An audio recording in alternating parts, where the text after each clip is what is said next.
ఇలాగా ఎప్పటికప్పుడు మనల్ని టెన్షన్ పెడుతూ, మనల్ని ముందుకు సాగనివ్వకుండా, వెనక్కి వెళ్ళకుండా ఆపే వాళ్ళతో రిలేషన్‌షిప్ అనేది చాలా కష్టంగా ఉంటుందండి. ఇట్లాంటి రిలేషన్‌షిప్‌లో మీరెవరైనా ఉంటే అతి త్వరగా అందులో నుంచి బయటపడిపోండి. ఎందుకంటే మీకు లైఫ్‌లో ఏ గోల్స్ లేకుండా చేస్తారు. మిమ్మల్ని లైఫ్‌లో ముందుకెళ్ళకుండా చేస్తారు. ఏది సాధించనీయకుండా చేస్తారు. ఎంతసేపు వీళ్ళ చుట్టూ తిరగటమే మీ పని.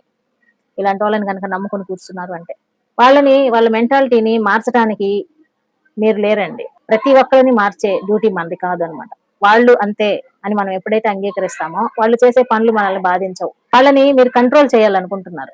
వాళ్ళు మీ గురించే ఆలోచించాలనుకుంటున్నారు. మీరు పెట్టిన మెసేజ్‌కి వెంటనే రిప్లై ఇవ్వాలనుకుంటున్నారు. మీరు కాల్ చేస్తే వెంటనే లైన్‌లోకి రావాలనుకుంటున్నారు.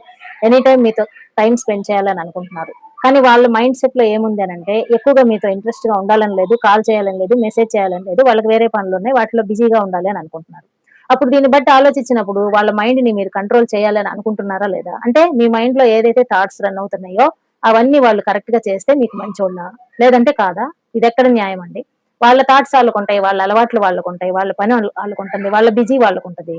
అవన్నీ గూడా మానేసి మీ చుట్టూనే తిరగాలి అనంటే మరి వాళ్ళు మిగతా ఆప్షన్స్‌ని ఎలా మెయింటైన్ జేస్తారు? ఒకసారి ఆలోచించి చూసారా మరి? ఇక్కడ మీరేమనుకుంటున్నారంటే వాళ్ళు మీకు నచ్చినట్టుగా ఉండాలి ప్రతి నిమిషం. ప్రతి క్షణం మీ మైండ్‌లో ఏదైతే ఆలోచిస్తున్నారో అది వాళ్ళు చేసేయాలి. ఎట్టి పరిస్థితుల్లోనూ చేయలేదు అనుకోండి, వాళ్ళు తప్పు చేస్తున్నట్టుగా ఫీల్ అవుతారు. వాళ్ళు మిమ్మల్ని మోసం చేస్తున్నట్టుగా అనుకుంటూ ఉంటారు. వాళ్ళు చెడ్డవాళ్ళుగా అనుకుంటూ ఉంటారు. అవతలి వ్యక్తులు ఏది చేసినా సరే మనం రియాక్ట్ అవ్వకుండా ఉన్నామనుకోండి, మనల్ని ఎక్కువగా బాధ పెట్టరు. సైకాలజీలో ఇదొక భాగం. ఏంటంటే అవతల వ్యక్తుల్ని మన లైన్‌లోకి తెచ్చుకోవాలి అనుకోవటం. అవతల వ్యక్తులు మన మైండ్‌కి తగినట్టుగా నడుచుకుంటే మనం సంతోషపడతాం. నడుచుకోలేదనుకోండి సంతోషపడం.